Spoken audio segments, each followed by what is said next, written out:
the best today, but my elder friend told I put my clothes on slow, but I'm in a rush. Okay. Well, I just wanted to see if you wanted to add anything to the discussion. It's on you.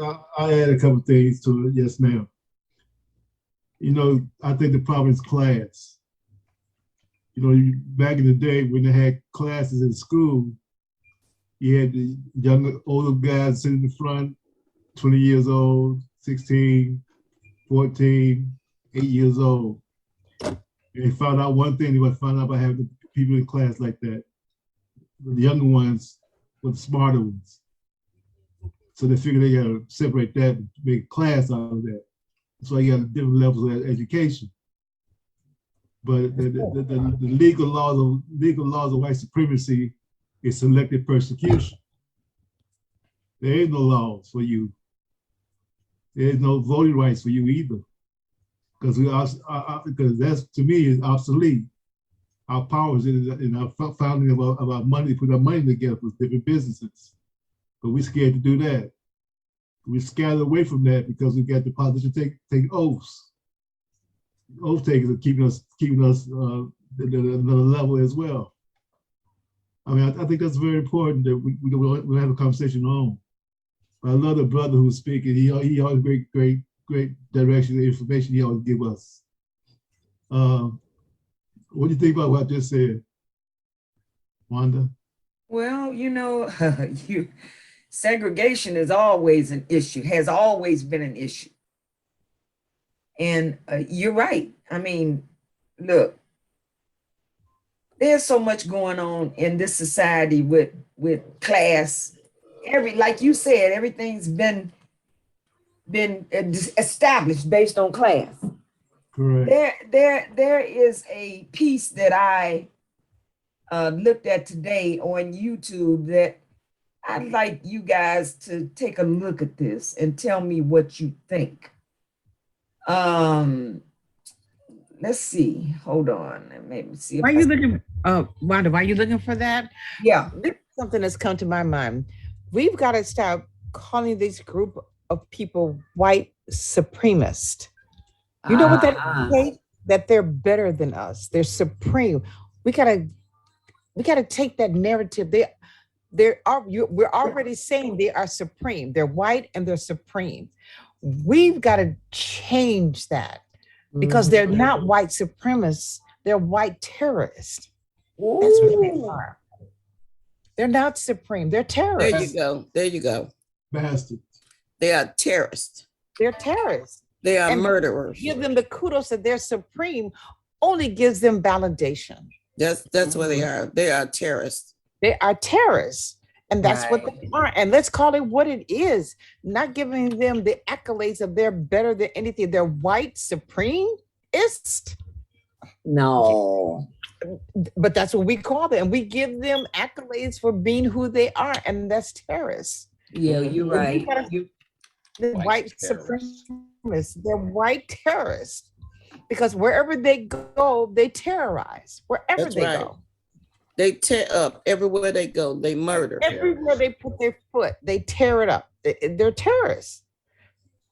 Right. And until we take that accolade from them that they're supreme and call them who they are and what they are, they're always going to feel like they're better. They're always going to feel like terrorists. Oh boy. But the rank and the order of the people. What they do is supreme. And by them being white, I'm sorry, the ranking and the order of the people. I'm sorry. I think I was going to say the term class, the people that he was, what came up, that that was until the 19th century. Right. The rank and the order of hierarchy. As far as it came to the United States. And that's where those who are in England that were not able to move up the ladder as far as class is because you had to be born into it. Okay. Exactly. But what has happened as they moved into the United States, they decided that this is what we'll do. We'll say that we're better. So that's where you got that white is right, white That's supreme. right. That's right. And then the social order went all the way down when it came to what they call us the children of Ham. The children of Ham? Yes. Okay. Okay. Interesting. Important. Wow, wow, wow, wow. Okay, let me see if I can share this. I don't. Okay. Put that on. Put that on. Do I have to click share? Can y'all see that? Can y'all see? No. Not yet. Okay, okay. Here we go again. Let me try it again. Hold on. Share. You know, my people are scared of power as well. We're scared of power, you say? We're scared of power. Because in this country, we never had it. Okay. Oh, well, I'm not having good luck with it. Let's see. Well, another thing is, if we identify power as we see it as it is now, go ahead. I can't, something's wrong with your sound. the power is cue your mind. Oh, you know what? I closed the garage door. Let me open it back up. Okay. I think I closed myself up. But you know what? Let me ask Michael this. What does he mean by power? Yes. Is he saying economic power, social power? Economic power as well as nature. As well as what? Our natural abilities to deal with nature. Forgot what Okay, that, break that down for us a little bit more, please. every tree that you see out there growing is like a vein which reaching up into the universe. We don't see it that way though. We always have to be growing with nature. That's what we got away from, nature. We like synthetic stuff. We've been taught to be synthetic in our belief system, our money system, the material system, and our conscious system. We've been enslaved. We was here already before they enslaved us, but we never talk about that too much. We all, you know, they got rocks in the United States now, Arkansas, Alabama, Georgia. The same rocks that millions of years old, same rocks as in Africa. You are already in Africa, Pangea. It broke up the continents. Interesting. We are in Africa. 7 continents, the continents, the definition of continents deal with water, masses of water around the land. There's 7 of them. Come on, y'all. You is not a continent. Okay. You know what I do say while she's looking at that? Many people don't know that the mother country or Africa is the womb of the world.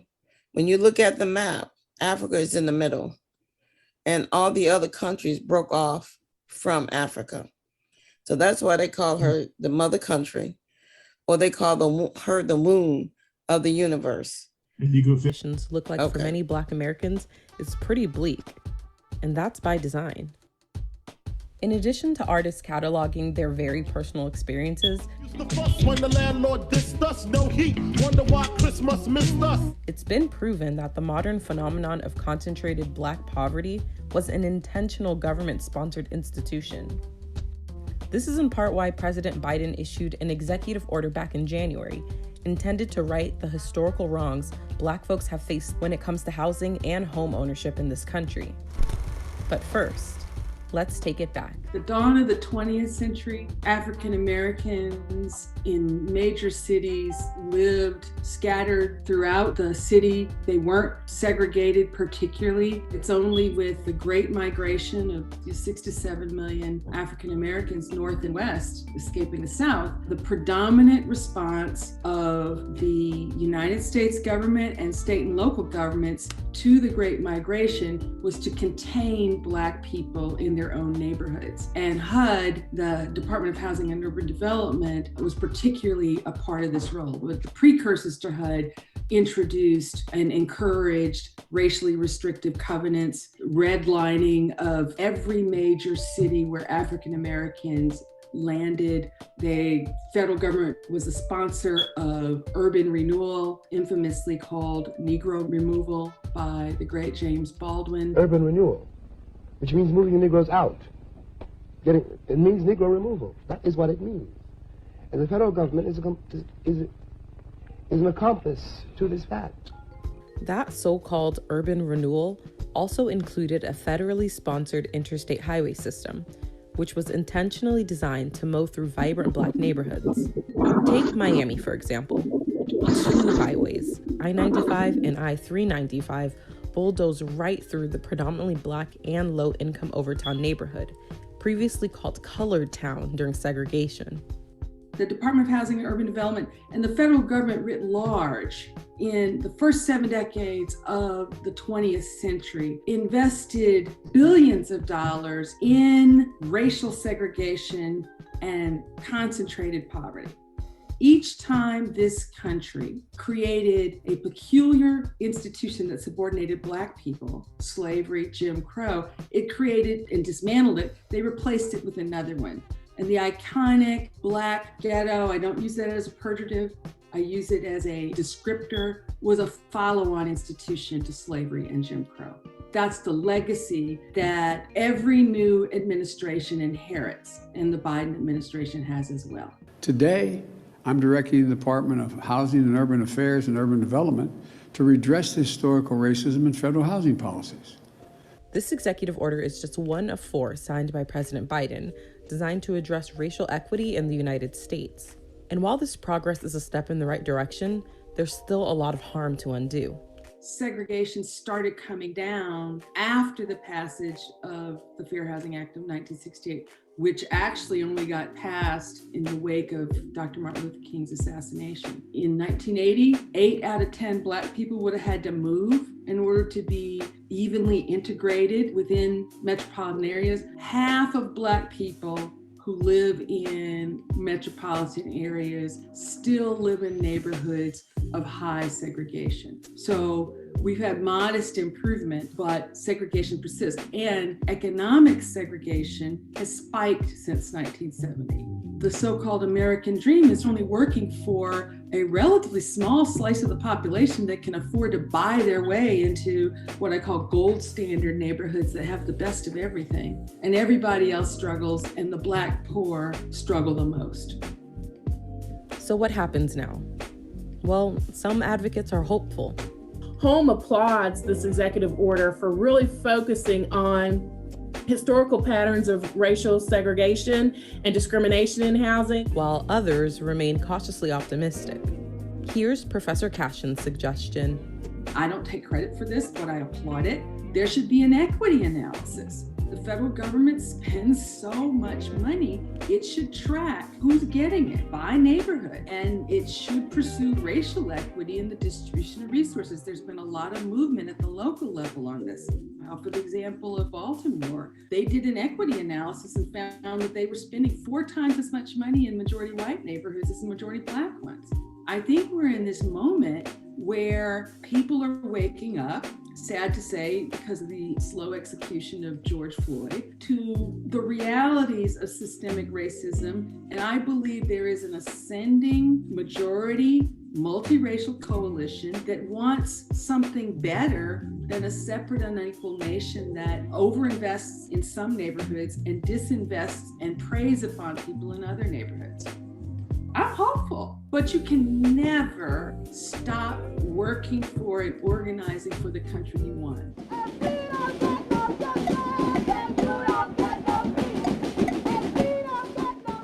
generations more radical and less tired than me. There's always another generation coming.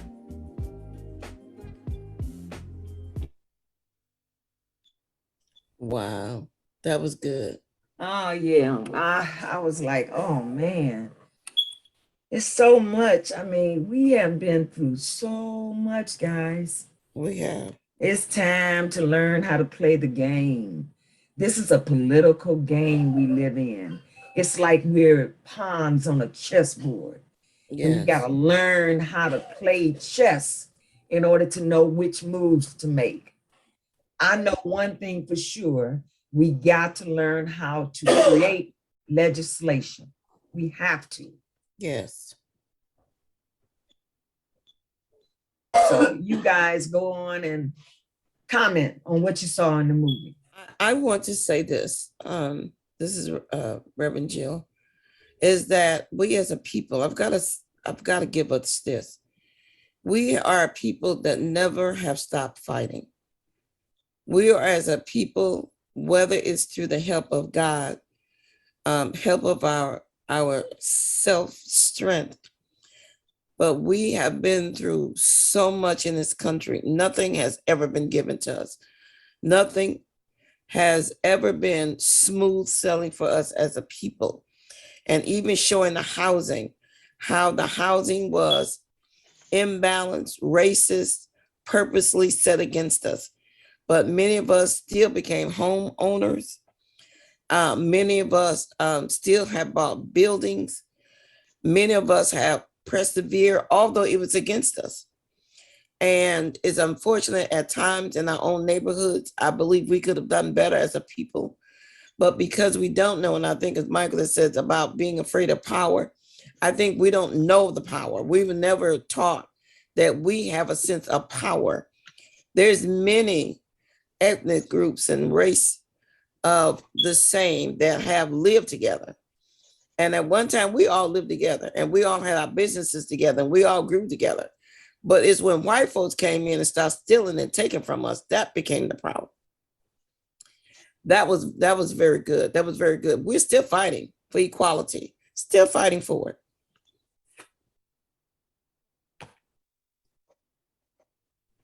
All right. Yvette, welcome to the show. Hey, how you doing? Hey, what do you think about the video we just saw? Did you see it? Yeah, I saw a portion of it, but as I looked at it, I thought about the topic of conversation for tonight, and that was how does rhetoric, how does political rhetoric create manifestos? And one thing historically that's happened is that every time we do make a move on the chessboard, there's a counter move against us. And so I think too that those counter moves are made because there's usually a division. We are pretty much the only race that's so divided fragmentally, or that's a word. We're fragmented, I'll say, into various groups. That's why you can strategize against us, because there's a group over here working for this agenda and one over here for this agenda. And so as we see that our voices need to be unified, then I think that's where that power comes in. And we had that power at one time, no matter how it was an organic power that we rose up based upon our voices and our words and our thoughts and our actions. And so the counter action was infiltration of those strong groups that, like the Black Panthers and the Yorubas and the Black Hebrews, there was always some division that was thrown in, if it was by the FBI, the CIA, or your own family, you know. So we've had, I was talking to Ms. Gina earlier today, and I said that we have a multiplicity of complexities, and that makes us have to work extra hard. And so what we're going through in America right now is that same kind of rhetoric.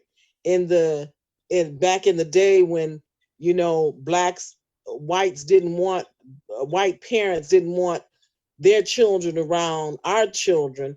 They said we were smoking weed, and weed was going to make them rape you, and weed was going to make men do this. And so that was the kind of rhetoric that put fear in people. And so right now there's this inorganic move to make it seem like Black folks and other people are attacking white people and about to take the country. And amen, it's not a bad idea. It really isn't. But you know, it's a bad idea in the sense that it's a warped sense of thought in someone's mind to then create a scenario where they go out and they bring bodily harm to people. So I think that our unified voice is going to be very important when we discover those things that we want to fight for. And right now we're at the bottom of the housing totem pole. We're at the bottom of the mental health wellness. We're on the statistically, and I'm not just saying, you know, woe is us, Black people, you know, we're at the bottom. For real, we're at the bottom. And so how do we raise ourselves up? I think one of the things would be like we did in the 70s, and it has to be through the power of the word. And we have to create that through music and through poetry and through events that we put on to bring that message to our youth.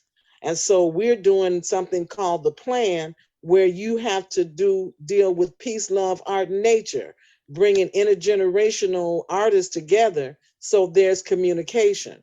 And so I just look forward to being a catalyst for change that way, because we can't change the whole world, but we never know.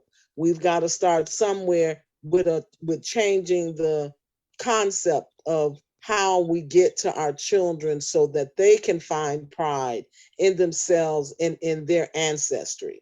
So Juneteenth at the Gold Dome, that's what we're talking about. Know your ancestry. Because I think that once you get to know your ancestry and have some respect in their plight and how they were instrumental in us being who we are, then it might matter. So I'm just hoping that, you know, what we have to reach back and have respect for is transferred to our children somehow, where they start to have a moral fiber in their lives. Makes sense to me. Makes sense to me. We got 6 minutes, folks. I'd like everybody to take just a minute and give us a closing statement that we can maybe share with our youth and with those that are suffering more than we are. You know, the rhetoric. Know the rhetoric. Recognize it. And then learn how to address it. What say you, Anthony? Anthony? Okay. Dr. Jill? I think my closing is, since we're talking about, we start talking about change, and especially when it comes to our legislation. And Michael B. put this book up, the book, The Color of Law. I think it would be very good for our young people to read this. I think once they know not only where we are, but how we got to where we are, it would bring on a great change for them, because they're strong. Many of them are fearless. They're more educated than what our parents were and how we started out. So they're, as we said before, about going to the table, being invited to the table. Many of them are not afraid going to the table. They don't need an invitation. They're coming on. And I think that's what's important. Shows like this, putting it out there, our last speaker was that Labette. Yes. Saying about putting it in poetry, put it in song, where they can hear it, where they can feel it. I think that's important. And Yes. I believe that as a people, we are moving in the right direction. It may not seem like it. The numbers don't seem like it, but I say that we are. I like that, Dr. Jill. You're absolutely correct. And I'm going to stand on that. What about you, Miss Gina? What would you like our viewing audience to know about your thoughts? First of all, I thought we got two Ginas here. Oh my goodness. No, we got Jean and we got Gina. Okay. So I'm sorry. you'll be next, Jean. You'll be next. My closing thought is as the gentleman, I don't remember his name, I think his name Michael, is educated. Yes, Michael. Right. The education is so vital because if we don't know, how can we make any difference? Mm-hmm. Educating, making our young people interested. How do we make it? And then I think the method or the process that Lavette is talking about, because that's what resonates for us. Yeah. Nature, that's what resonates, especially in song. We do so much in our gospel, our gospel music, our spirituals. We resonate with song, rapping, because they're telling the truth. We may not like it, but it's through song that we understand our position. So I would say let's grab hold to what makes us special. And let's do that, because if we take that which is automatically within us and use that as the opportunity to move forward, because that's what makes us so different. Yes. Yes. Just look at it. Anything we tap on, we take it over. Yes, we do. Sports, we've taken over music, we've taken over another thing that now our musicians are getting more involved in their contracts. Before we didn't do that. Anything that we tap on, we take it to another level. And that's what, and if we can get the trust. That's so true. That's so true. Trust for each other. That's really our stumbling block. We don't trust each other. If we can get that and put those things together, peace, love, arts, and nature. Yes. Oh man, that's what the terrorists are afraid of. That is. They're afraid of us because they know once we get it, once we get it, it's gone. We gone. Fashions. Yes. Once we get it, look at all the African-American designers we have now. And they take a fashion statement, and guess what? They come on over to our side. That's right. That's right. The young lady was saying, we don't know how powerful we are. That's true. And what they do, they demonize who we are. Yes. So we look in that direction. That's right. Slavery. And that part is really hard to get out of our DNA. Yes. Consciousness.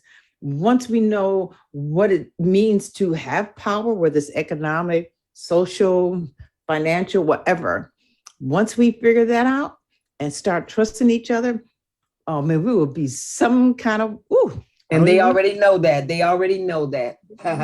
So let's do it, y'all. Let's do it. That's why they do what they do. Yes. That would be okay. Thank you so much, Gina. Jean Lockett, what say you about? Yes, ma'am. Can you hear us? Can you hear me? Yes, I can. Okay. So the one thing that I was going to say, and I really have to go based upon others because I came in late, but I got an idea of what we were pretty much listening to. And so I pretty much, I agree with everybody else. And it's us learning how to become on one accord, learning how to love each other, respect each other, but really truly learning who we really are. And the problem is we never really truly identify with who we are. And that's why we're always trying to either fit in or we're always accepting things.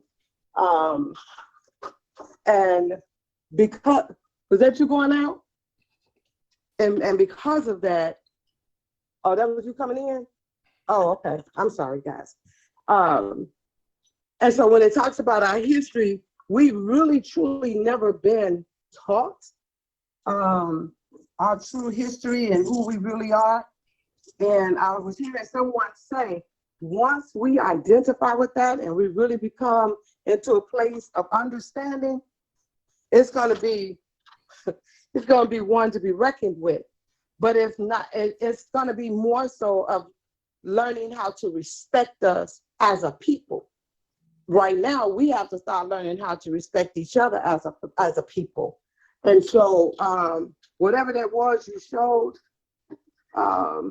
Wanda, I definitely would like to be able to see that in its entirety. So that's all I have to say right now so I get to work. Thank y'all. No problem, no problem. I'll put the link in the chat so you guys can go see it. Anthony, I called on you earlier. Yes. Give us a closing statement. One thing that I would like to see the sisters do, since you sisters have always been in the forefront of not only saving our communities, but making sure we move forward. And with that, I would say to the sisters, let's help bring on the diaspora and let folks know just because you're in Jamaica or Cuba or the Dominican Republic, you still Black, baby. You still Black. Still Black. Come on now. Michael, you can take us out, brother. You lit the spark, and folks are now trying to put in our mind what it is we need to be doing. And thank God for the clarity that you brought. So I just want to mention a professor named Dr. John Henry Clark. That's one thing he said, quote this information here, is he said this: education is an honorable subject, but if the teacher doesn't teach the student the proper handling of power, it's a waste of time. Stay Black-tastic. Wow. Did you hear that, y'all? You can be educated, but if you don't know how to apply it, it's a waste of power. Ooh. Thank you, ladies and gentlemen, for joining me tonight. I hope you got something out of the discussion. I hope that it motivated you to think about how we can create our own legislation and turn this political rhetoric around. Have a good night, ladies and gentlemen. We're out. Thank you. Good night. Good night.